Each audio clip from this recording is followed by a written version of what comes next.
நமஸ்காரம். மீண்டும் என் பணி புத்துணர்வோடு துவங்குகிறோம். தற்போது ராமானுஜ ஜெயந்தி உற்சவம் கொண்டாடப்பட்டு வருகிறது. இப்போது மே மாதம் 10ஆம் தேதி சித்திர மாதம் திருவாதிரை திருநக்ஷத்திரம். ராமானுஜர் அவதரித்து 999 ஆண்டுகள் நிறைவேறுகின்றன. மேலும் ஓராண்டு ஆண்டு முழுவதும் உற்சவங்கள் கொண்டாடப்பட இருக்கின்றன. 2017ஆம் ஆண்டு மே மாதம் 1ஆம் தேதி மீண்டும் சித்திர திருவாதிரை அன்று ராமானுஜர் அவதரித்து 1000 ஆண்டுகள் பூர்த்தியாகும். அவருடைய திருவடிகளாலே நமக்கு எத்தனையோ நன்மைகள். நம் காமம் கோபம் முதலியவற்றை தொலைக்கிறார். என்ன தோஷம் இருந்தாலும் போக்கி கொடுக்கிறார். பகவானிடத்தில் பக்தியை வளர்த்து விடுகிறார். சரணாகதி தத்துவத்தையே புரிய வைத்தவர். எம்பெருமானுக்கு தொண்டு புரிவதன் சிறப்பை நமக்கு உணர்த்தியவர். ஸ்ரீபெரும்புதூரில் அவதரித்தார். காஞ்சிபுரத்தில் வளர்ந்தார். ஸ்ரீரங்கத்தில் குடிபுகுந்து வாழ்ந்தார். குடிபெயர்ந்து மேலக்கோட்டை திருநாராயணபுரத்தில் 12 ஆண்டுகள் இருந்தார். ஆசேது ஹிமாச்சலம் பாரத தேசம் முழுக்க திக்விஜயம் செய்தார். அந்த சுவாமியினுடைய சிறப்பே நம் அனைவருக்காகவும் முக்தி வாங்கி வைத்தது. ஸ்ரீரங்கத்து பெருமாளிடத்தே சரணாகதி அனுஷ்டித்து தனக்கும் முக்தி பெற்று கொண்டார்.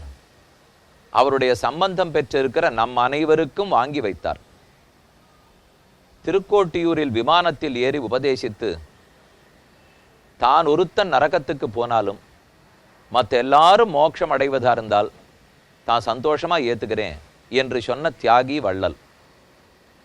அந்த ராமானுஜரோடு நமக்கு தொடர்பு ஏற்படுமானால் பகவான் சந்தோஷப்படுகிறார். அந்த தொடர்பு எப்படி ஏற்படுத்திக்கலாம்ங்கிறதை குரு பரம்பரையிலேயே பட்டியல் போட்டு கொடுத்துள்ளனர்.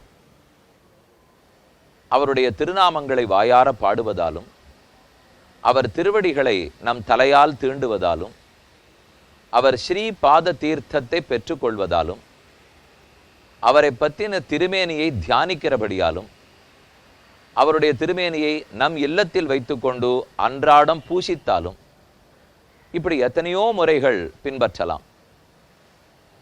ராமானுஜருடைய திருமேனி பேரழகு வாய்ந்தது. ஸ்ரீபெரும்புதூரிலும் ஸ்ரீரங்கத்திலும் மேலக்கோட்டையிலும் முக்கியமான இந்த 3 ஸ்தலங்களில் அவரை தரிசிக்கிறோம். இந்த 3 திருமேனிகளுக்கும் சிறப்பான பெயர் வழங்கப்படுகிறது. தானான திருமேனி, தான் உகந்த திருமேனி, தமருகந்த திருமேனி என்று 3. இதில் தானான திருமேனி என்பது ஸ்ரீரங்கம், தான் உகந்த திருமேனி என்பது ஸ்ரீபெரும்புதூரில் எழுந்துருள் இருக்கிறார், தமருகந்த திருமேனி என்பது திருநாராயணபுரம் மேல்கோட்டையில் எழுந்துருள் இருக்கிறார். முதலில் மேல்கோட்டையை பற்றி கூறுகிறேன். சற்றே இளமையில் ராமானுஜர் மேல்கோட்டைக்கு போய் 12 ஆண்டுகள் எழுந்துருள் இருந்தார்.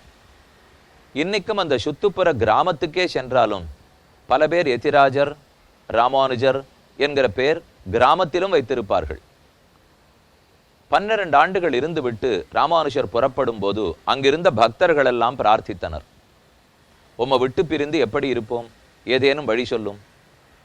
அப்ப அவர்களுடைய விருப்பத்துக்கிணங்க ஒரு விக்கிரகம், ராமானுஜ விக்கிரகத்தை எழுந்துருள பண்ணி கொண்டனர். ராமானுஜருடைய தமர்கள் பக்தர்கள் அவர்கள் உகந்து எழுந்துருள பண்ணினபடியாலே தமருகந்த திருமேனி என்ன அங்க பேர் கிடைச்சது. அடுத்து ஸ்ரீபெரும்புதூர் திருமேனி. ராமானுஜருடைய பிரதான சீடரான முதலியாண்டான், அவருடைய திருக்குமாரர் கந்தாடை ஆண்டான். அவரைத்தான் ராமானுஜர் நியமிக்கிறார். நம்ம போலவே ஒரு திருமேனியை ஸ்ரீபெரும்புதூரில் எழுந்துருள பண்ணும். அது குரு புஷ்ய உற்சவம்னு இன்றும் கொண்டாடப்படுகிறது. சித்திர திருவாதிர உற்சவம் ராமானுஜர் அவதார உற்சவம். ராமானுஜருடைய விக்கிரகம் பிரதிஷ்டை செய்யப்பட்ட உற்சவம் குரு புஷ்ய உற்சவம். அதை கந்தாடை ஆண்டான் எழுந்துருள பண்ணினார். ராமானுஜரத்தை தீண்டி தன்னுடைய சக்தி எல்லாத்தையும் அந்த திருமேனியில் வைத்தார். ராமானுஜர் ஸ்ரீரங்கத்தில் வாழ்ந்து கொண்டிருக்கிறார். அப்போதுதான் ஸ்ரீபெரும்புதூர் திருமேனி பிரதிஷ்டை செய்யப்பட்டது. அது பிரதிஷ்டை நடந்தபோது ராமானுஜர் சற்றே பலகீனமாகி சக்தி குறைந்து கால் செட்டென்று நடக்க முடியாமல் தடுமாறினார். அருகில் உள்ளவர்கள் என்னான்னு கேட்டனர். நம்முடைய சக்தியெல்லாம் அந்த விக்கிரகத்தில் வச்சிருந்தேன், அதை எப்போ பிரதிஷ்டை பண்றா போல் இருக்கு, அதனால தான் நமக்கு இருக்கிற சக்தி குறைந்து விட்டது என்று கூறியிருக்கிறார். அதனால் அந்த திருமேனி ராமானுஜரே விருப்பப்பட்ட திருமேனி, தானுகந்த திருமேனி. அதைத்தான் ஸ்ரீபெரும்புதூரில் சேவித்துக் கொள்கிறோம்.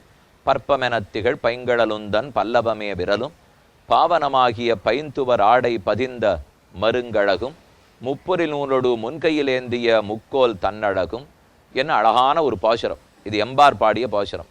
முப்புரி நூலொடு முன்கையிலேந்திய முக்கோல் தன்னழகும் காரிசுதன் கடல் சூடிய முடியும் கனனச் சிக முடியும் எப்பொழுதும் எதிராசர் வடிவழகு என் இதயத்துளதால் இல்லை எனக்கெதிர் இல்லை எனக்கெதிர் இல்லை எனக்கெதிரே. கருணை பொங்கிய விழிகளோட சுவாமி சேவை சாதிக்கிறார். எப்போது இந்த திருமேனி நினைத்து கொண்டாலும் நமக்கு இருக்கிற எத்தனையோ பாபங்களெல்லாம் விலகும். இது தானுகந்த திருமேனி. அப்புறம் ஸ்ரீரங்கத்திலே தான் தானான திருமேனி. ராமானுஜர் 120 ஆண்டுகள் இருந்து விட்டு பூலோகத்தை விட்டு வைகுந்தத்துக்கு ஏகுகிறார். அவருடைய கடைசி திருமேனி சரம விமலமான சரம திருமேனி. கடைசி திருமேனி கீழே இருக்கிறது. ஆத்மா ராமானுஜர் புறப்பட்டு போய்விட்டார். அந்த திருமேனியை ஏரியருள பண்ணுதல்ங்கிறது பிரதிஷ்டை பண்றதை சொல்லுவார். அதே அந்த திருமேனிக்கு சன்னியாசியனுடைய திருமேனி இல்லையா, அதனாலே எரிப்பது வழக்கம் கிடையாது. உள்ளே எழுந்துருள பண்ணி விடுவார்கள். அதை போல பூமியிலே தோண்டி எழுந்துருள பண்ணணும். அது எங்கு பண்ணலாம்ங்கிற பேச்சு எழுந்தது. உடனே நம்பெருமாளே ஆணையிட்டார், நம்ம சந்நிதிக்குள்ளேயே இருக்கணும், நம்ம பிராகாரத்துக்குள்ளேயே இருக்கணும்ட்டு வசந்த மண்டபத்தை அதற்கென்று நியமித்து அந்த இடத்திலே எழுந்துருள பண்ணி விடுங்கள் என்று ரங்கநாத பெருமாள் ஆணையிட்டார். அங்குதான் எழுந்துருள பண்ணப்பட்டிருக்கிறார். கீழே அவர் இருக்கார். அதுக்கு மேலதான் இன்னைக்கு ராமானுஜருடைய திருமேனியை சேவித்து கொண்டிருக்கிறோம். விக்கிரக ரூபத்துல மேல ராமானுஜர் எழுந்துருளி இருக்கார். அவருடைய அந்த ஒன்னான திருமேனி கீழே பூமிக்கடியிலே எழுந்துருள பண்ணப்பட்டிருக்கிறது. ஆகவே இது தானான திருமேனி. அவரே கீழே இருக்கிறார் அல்லவா. அதுதான் இன்னைக்கு நாம ஸ்ரீரங்கத்தில் சேவித்துக் கொள்கிறோம். இந்த திருமேனிகளை சேவிக்கிறதுனாலையும் நாமே நம்முடைய இல்லத்தில் சின்ன அழகான ஒரு ராமானுஜ விக்கிரகத்தை எழுந்துருள பண்ணி கொண்டு தினமுமே ஆராதிக்கிறபடியாலேயும் ராமானுஜ சம்பந்தம் நமக்கு கிடைக்கிறது. சம்பந்தம் இருக்கும் அனைவருக்கும் முக்தி நிச்சயம் என்று ரங்கநாத பெருமாளே பெரிய பிராட்டியார் ஸ்ரீரங்கநாச்சியாரை முன்னிட்டு கொண்டு கூறியிருக்கிறார். கண்டிப்பா நம்ம எல்லாருக்கும் ராமானுஜ அனுகிரகம் இந்த நன்னாளிலே சித்திரை திருவாதிரை 10 நாள் உற்சவத்தை கொண்டாடி கொண்டிருக்கும் வேளையில் கிடைக்கட்டும்னு பிரார்த்தித்துக் கொள்கிறேன். ஸ்ரீமன் மகாபூதபுரே ஸ்ரீமத் கேசவ யஜ்வனः காந்திமத்யாம் பிரசூதாய யதிராஜாய மங்களம்.